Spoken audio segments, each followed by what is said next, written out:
Nosso assunto de hoje é sobre beleza. Beleza. E há 3 semanas atrás, uma professora minha fez uma palestra e pediu para a gente participar sobre o debate que ela estava promovendo. E eu não participei de tudo, mas eu ouvi uma frase que me chamou bastante atenção, que o palestrante dela falou o seguinte, que nós estamos vivendo tempos de tanta desconstrução que é importante que façamos terapia para preservar a saúde mental. E eu já achei essa frase interessante porque, trazendo para a nossa linguagem cristã,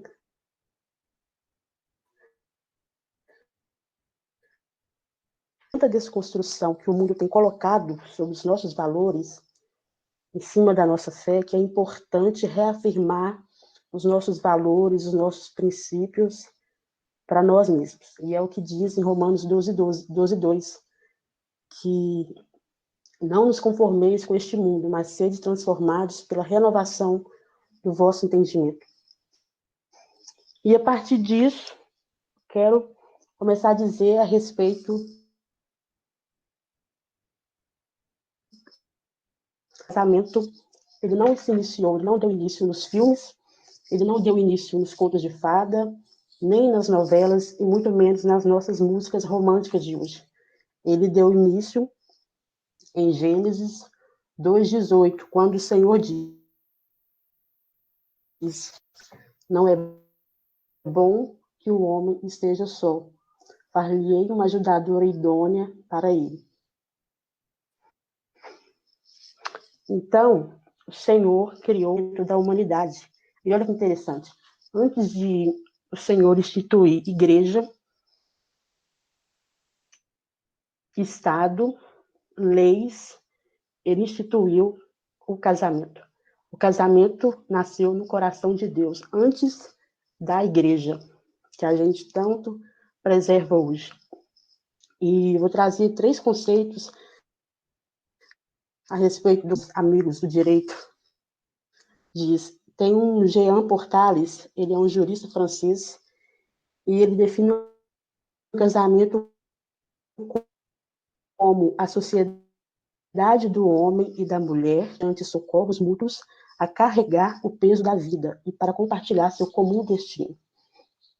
Essa definição, ela sofreu muitas críticas, porque falou que colocou a vida como um fardo, colocou a vida como algo que é ruim para ser vivido.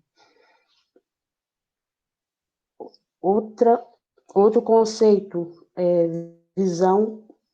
na visão católica e protestante, elas são semelhantes. A visão católica, ela diz que o casamento é uma estrutura, vínculos solenes, interesses individuais em favor do relacionamento, a fim de ser um sacramento do amor de Deus e contribuir para o bem comum. Agora, a visão protestante sozinha, ela muda. A visão nossa, o casamento foi dado por Deus, mas não apenas só para nós cristãos. Ele foi dado para beneficiar toda a humanidade, quer cristão, quer crença, o casamento foi dado para beneficiar a todos. E acreditava-se que o casamento criava a única forma de estabilidade social, na qual os filhos pudessem crescer e se desenvolver devidamente. Todas as informações sobre casamento aqui, eu estou pegando base do livro de Tim Keller, que chama O Significado do Casamento. E Tim Keller, ele cita um jurista, John White, que ele afirma que o ideal mais antigo do casamento era como um contrato permanente, que tinha por finalidade o amor recíproco, a procriação e a proteção. Só que, aos poucos, essa visão tem dado lugar a uma nova realidade de casamento limitativo, onde agora o que se preza é a satisfação das partes individuais. Então, agora o casamento não é um bem comum, ele é um bem individual. E é aí, nesse ponto, que entra a queda, o declínio do casamento que Tim Keller tanto fala no livro dele. E ele diz que foi a partir do século XVIII e XIX, o tão aprofundado iluminismo. O iluminismo, ele trouxe um novo pensamento a respeito de casamento. As pessoas agora, antes elas tinham uma vida toda respaldada em... O homem sabia o seu papel, a mulher sabia o seu papel, e eles eram bem definidos. Só que a partir do iluminismo, o homem agora, ou a mulher, escolhe a vida que mais lhe satisfaz. Escolhe o que dá mais satisfação pessoal. E esse novo conceito, a partir do iluminismo, de casamento, cria o casamento centrado no ego. Agora o casamento não é mais para formar caráter, não é mais para encontrar sentido na abnegação. E o que é abnegação? A abnegação é o sacrifício voluntário dos próprios desejos. Agora o casamento não existe mais para isso. O casamento existe para eu ser feliz, para encontrar a minha realização pessoal. As duas partes, o homem, a mulher, os cônjuges, ele vive um casamento da maneira mais benéfica para eles mesmos. Não se fala mais no bem comum. O Tim Keller, ele cita no livro dele a colunista do New York Times, Tara Parker. Ela escreveu um artigo e foi intitulado como Casamento Feliz é o casamento para o eu, é o casamento para mim. Eu vou ler o que ela diz. Por séculos, o casamento foi considerado uma instituição econômica e social, na qual as necessidades dos cônjuges eram menos importantes que a sobrevivência da união em si. Nos relacionamentos modernos, os indivíduos buscam uma parceria e querem parceiros que tornem a sua vida mais interessante, que ajudem cada um a alcançar objetivos que considerem de valor. Então, a partir daqui, ela disse que o casamento não promove mais o nós. Ele promove o eu, as minhas vontades, os meus desejos, as minhas ambições, é o que eu quero. Se eu estou feliz, eu continuo. Se eu não estou feliz, eu quero sair, a minha vontade seja feita. Então, a partir disso, eu quero um cônjuge que seja divertido, intelectual, um cônjuge que seja atraente sexualmente, que satisfaça o que eu digo de... Eu olho e falo assim, uau, ele tem todos os quesitos que para mim são bons. E pior, que ele apoie os meus objetivos e o meu atual estilo de vida. Cabe lembrar que casamento é para formar caráter. Ninguém entra no casamento para viver uma vida estagnada. Casamento traz mudanças e mudanças sérias. Mas agora eu quero um cônjuge que eu não preciso mudar nada que eu sou. Ele me aceite do jeito que eu sou. E trazendo nessa questão de a queda do casamento, o declínio, por que de tantos divórcios? E eu vou trazer Zygmunt Bauman, sociólogo polonês, que só precisava ser cristão, porque ele fala muita coisa que se encaixa para a gente. E ele trabalha no âmbito da modernidade líquida. Então, ele fala de amor líquido, ele fala de medo líquido, ele fala da nossa modernidade, como que ela está sendo líquida em questão de relacionamentos, em questões de como nós vivemos com base no que não é para durar. E ele cita a frase, vivemos tempos líquidos, nada é para durar. E o que é o amor líquido para Bauman? É um amor até segundo aviso. O amor a partir do padrão dos bens de consumo, mantenha-os enquanto eles te trouxerem satisfação. e os substitua por outros que prometem ainda mais satisfação. E é o que, de fato, a gente está vivendo hoje. Eu não sei se não é questão de estar acompanhando, mas eu fiquei sabendo que o cantor sertanejo Gustavo Lima está separando agora. E o que me chamou a atenção foi como eu estava resolvendo, agilizando as coisas aqui para falar, eu fui ver o que ele falava a respeito do final do casamento dele. Uma palavra que bem me tocou, eu falei, gente, é isso mesmo. E ele falou, eu não estava feliz. Então, se eu não estou feliz agora, eu decido terminar, eu decido que não dá mais, é as minhas vontades sendo satisfeitas, agora é o meu eu. Se eu não estou feliz, e se dando meu cônjuge, eu não quero continuar. Então, eu não vou nem ouvir, ou se eu ouvir, eu já escolhi o que mais beneficia. Eu quero o divórcio. Nada foi feito, nada é para durar. O mundo tem colocado isso sobre os padrões que nós carregamos. Agora, mudando já respondendo a nossa pergunta. Esse casamento funciona? Funciona, né, gente? Com certeza. Gênesis 2:18. E disse o Senhor Deus, não é bom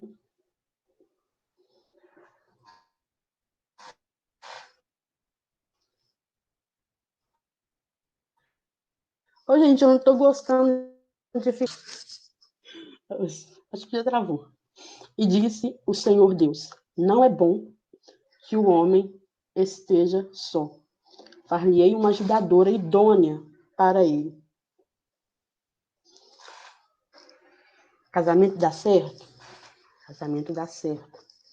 Mas se for construído de forma errada, e qual é a forma errada do casamento?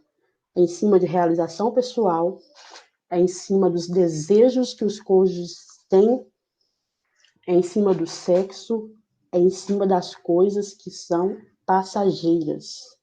Esse casamento já está fadado ao fracasso. Como diz minha amiga Vivian, tem data de validade. Mas os casamentos que são constituídos com um propósito, e agora entender o propósito do casamento. Qual a finalidade do casamento? Só sexo? Agora é um passe legal? Porque agora eu casei, agora eu estou com o contrato aqui, estou com a aliança tá feita, agora eu tenho um passe legal? Não, não é. Tim Keller diz que o propósito do casamento é um caminho a dois, onde um ajuda o outro no processo de santificação. Então, romance, sexo e risos são consequências do casamento. Mas o real propósito do casamento é viver o evangelho dentro do casamento, refletir a glória de Deus e traz um casal na Bíblia que chama a atenção por causa disso, de viver o evangelho dentro do casamento, e é Priscila e Áquila. Eles viviam um casamento, e no casamento deles, eles evangelizavam e eles traziam pessoas para Deus. Eles falavam da vida e viviam a vida dentro do casamento deles. Também é importante falar que o livro que estamos lendo sobre Em Busca da Alma Feminina, diz que Deus separou, tanto em homens e mulheres, características, imagem e semelhança de Deus. Deus poderia realmente colocar só em Adão as suas características todas, mas Deus escolheu fazer Eva. Escolheu dividir as suas características em homem e mulher. Se Deus poderia colocar as características dele só em Adão, Deus, mulheres têm a característica de Deus. Então, se agora dos dois são uma só carne, olha que coisa linda. Os dois juntam em um mesmo propósito, entendendo a sua identidade, entendendo quem são em Deus, porque quando a questão do casar não é porque eu preciso ser completo em uma outra pessoa, eu já sou completo em Deus. Então, agora essas duas pessoas se unem no mesmo propósito, que louvor, eu canto, ela toca. Não, o propósito não é esse. O propósito é nós entendemos quem nós somos em Deus. Nós entendemos aquilo que nós carregamos. Então, junta as características de homem e mulher. E os dois refletem e vivem o evangelho dentro do casamento. Então, falar disso é falar de que o casamento vai muito mais além do que só sentimento. Não é porque eu gosto de uma pessoa que eu vou casar com ela porque os meus sentimentos estão à flor da pele. Mas é entender o propósito por que nós estamos casando. E quando a gente fala de que vai muito mais além de sentimento, a gente está falando de aliança.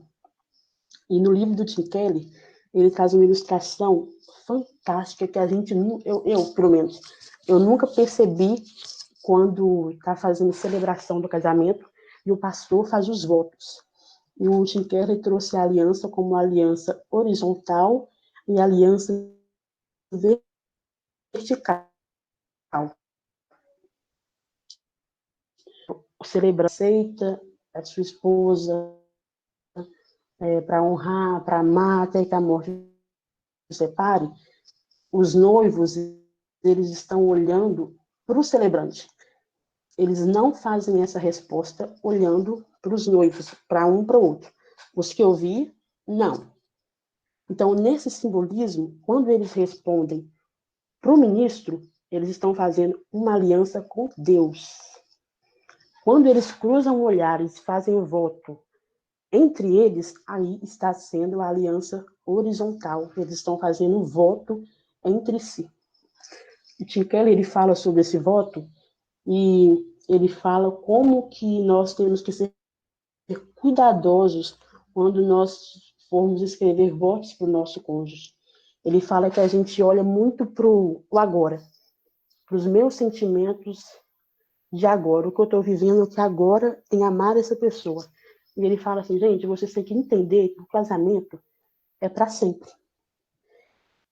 Então, vocês têm que fazer os seus votos entendendo que no meio do percurso do casamento vão ter momentos bons, momentos ruins, vão ter coisas que vão fazer você desistir de estar casada com seu cônjuge, mas você tem que direcionar o seu voto olhando nesse sentido e falando assim, olha, quando a gente estiver à beira de quase divorciar, eu vou lembrar que eu te amo. Eu vou lembrar que eu fiz com você uma aliança. Então, tirar o voto da questão do que eu estou sentindo aqui no momento. No momento do casamento, os meus sentimentos estão aflorados. Eu estou amando demais o meu noivo.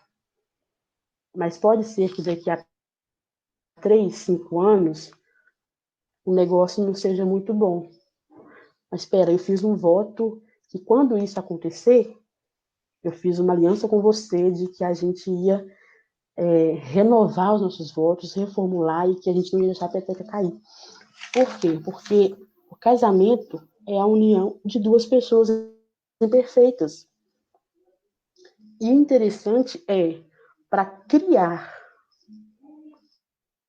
o casamento,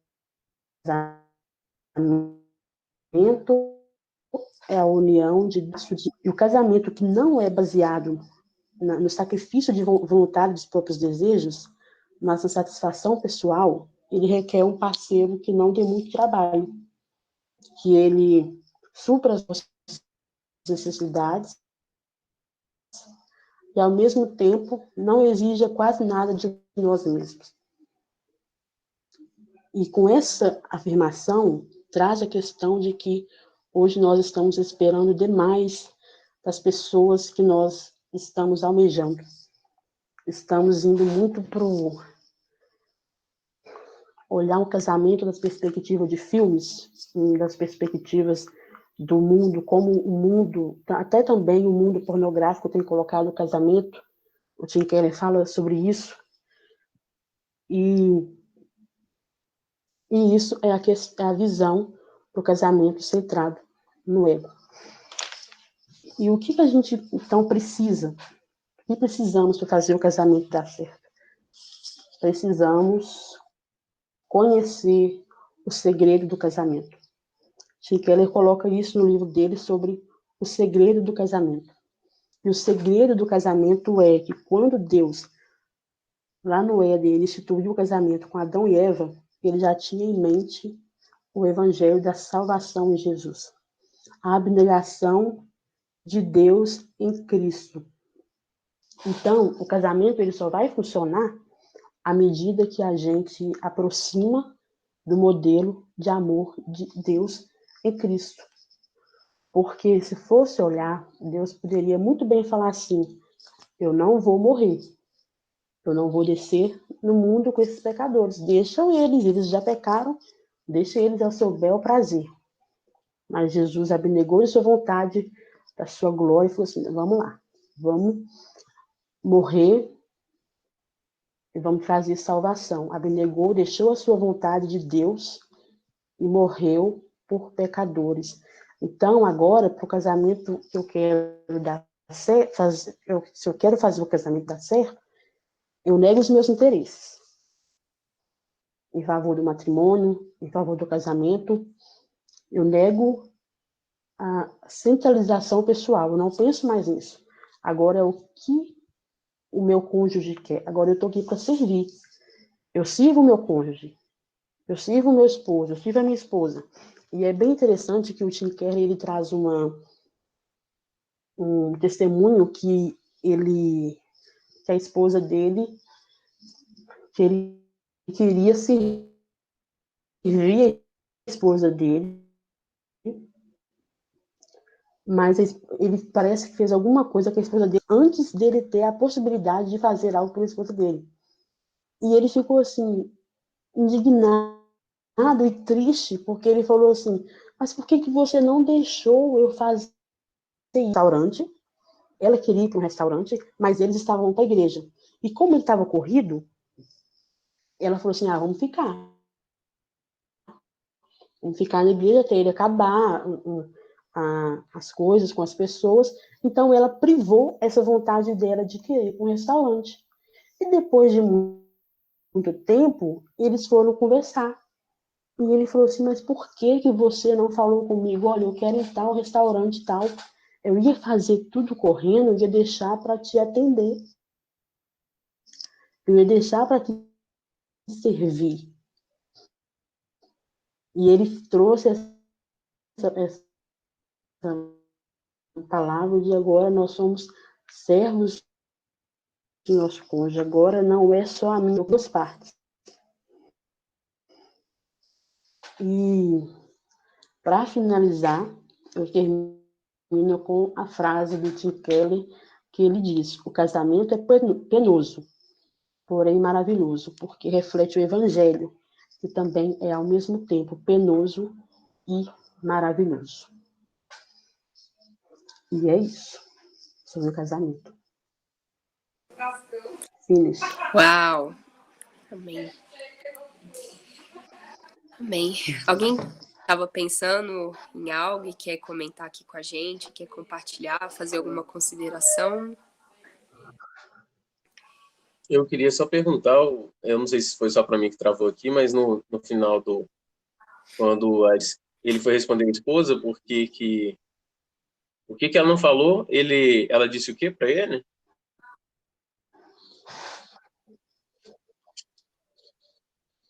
Ela queria ir para um restaurante, só que como ele estava corrido com os negócios da igreja, ela não foi, não falou com ele, não comunicou a vontade dele, e ele ficou assim: porque você estava ocupado. E ele falou assim: poxa, por que você não falou comigo que eu ia deixar o que eu estava fazendo e ia te levar?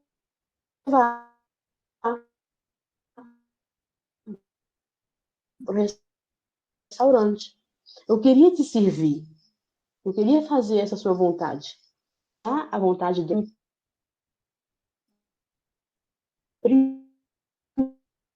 privou de te servir. Mana, nesse finalzinho travou de novo. Entendeu? Mas aí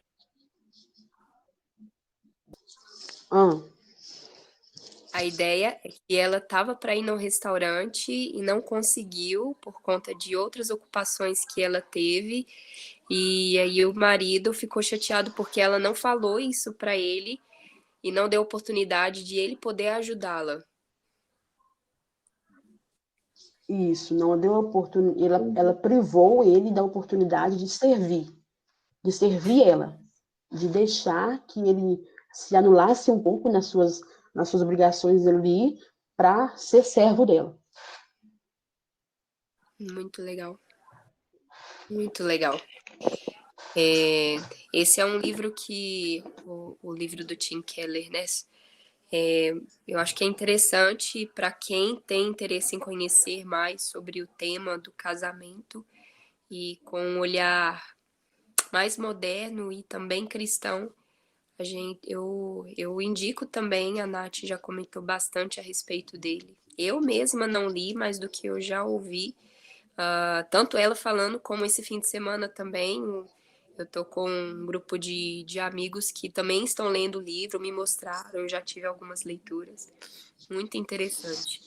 E eu estive pensando a respeito de uma impressão que às vezes a gente tem e que está errada a respeito dos sentimentos. A gente, no início do relacionamento, você tem a parte da paixão. A paixão, ela envolve a química, né? Aquela ligação que você tem, aquele frio na barriga, a vontade de ver, a vontade de observar, a vontade de estar próximo, uma química, né? Que tem no período de corte, no período de namoro e também no casamento. E acontecer essa química é importante, inclusive, para aproximar o casal, né? E para depois disso gerar um casamento e frutos. Mas nós, como jovens ainda solteiros, ou até mesmo início de casamento, em qualquer idade, na verdade, eu acredito que quem não sabe, é importante ter o conhecimento que essa química passa. Essa química que acontece, né, nos primeiros anos. Então, eu já ouvi pessoas, especialistas, pastores, inclusive, falando a respeito do casamento, né? Essa química dura uns 3, 4 anos, claro que vai variar, mas não é para a vida toda de casamento, a química passa. Só que parece que a ideia hoje em dia está muito construída dentro dessa paixão, dentro dessa vontade de estar com as pessoas. É um mundo fantasiado.